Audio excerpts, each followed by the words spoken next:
আসসালামু আলাইকুম। আজকে আমরা দেখব যে ডাইনামিক স্ক্রোল কিভাবে বানানো যায়।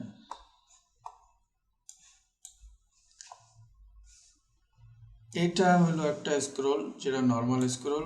ব্রাউজার একটা ওভারফ্লো পাইলে সেটা এখানে একটা স্ক্রোল দিয়ে দেয় নিজের মতো। আমরা চাই যে এই কন্টেনার, এই হেডারের নিচের থেকে স্ক্রোল যেন আসে,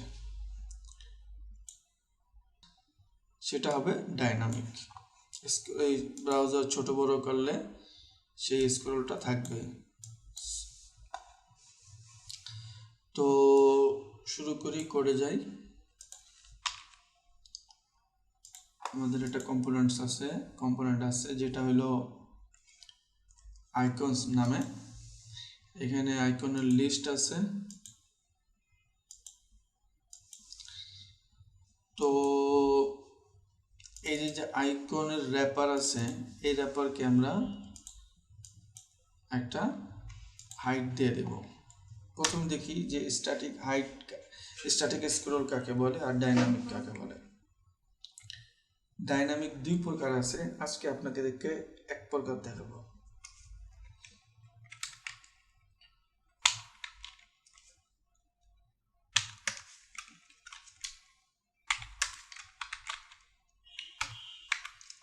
একটা হাইট দিয়ে দিচ্ছি, তারপর ওভারফ্লো অটো দিয়ে দিচ্ছি। অটো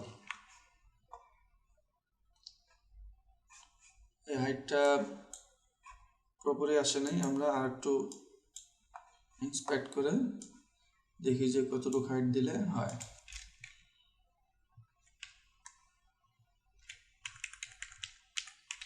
এই যে 49 দিয়েছিলাম, এটা 49 হবে। 49। আচ্ছা, 49 যে আমরা স্ক্রল দিছি,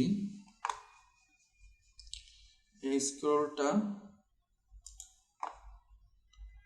এই স্ক্রিনের জন্য ঠিক আছে। যদি স্ক্রিন নাড়াচাড়া না করি ব্রাউজার, আমি যদি ব্রাউজার ছোট বড় করতে যাই, তখন আবার এই ব্রাউজারের স্ক্রলটা চলে আসবে। আর এই স্ক্রলটা কোথায় গেছে, এটা আবার স্ক্রল করতে হবে, আবার এটাও স্ক্রল করতে হবে। তো দুটা স্ক্রল এসে পড়ছে। তো এটা ঠিক করার জন্য আমরা কি করব, জানি ব্রাউজার স্ক্রল ছোট বড় করলেও এই স্ক্রলটা নিজের মতো সেই জায়গায় থাকবে। এই পর্যন্ত এটা লাস্ট হবে আর এটা এন্ড হবে। এটা স্টার্ট হবে, এটা এন্ড হবে। তো এটার জন্য আমরা এই ক্যালক এক্সপ্রেশনটা এখানে দেব 1100 ভিউপোর্ট হাইট। ভিউপোর্ট হাইট 100 দেওয়ার পরে আমরা এখান থেকে 10 rem মাইনাস করে দিলাম। আচ্ছা, এটাতে কি হলো,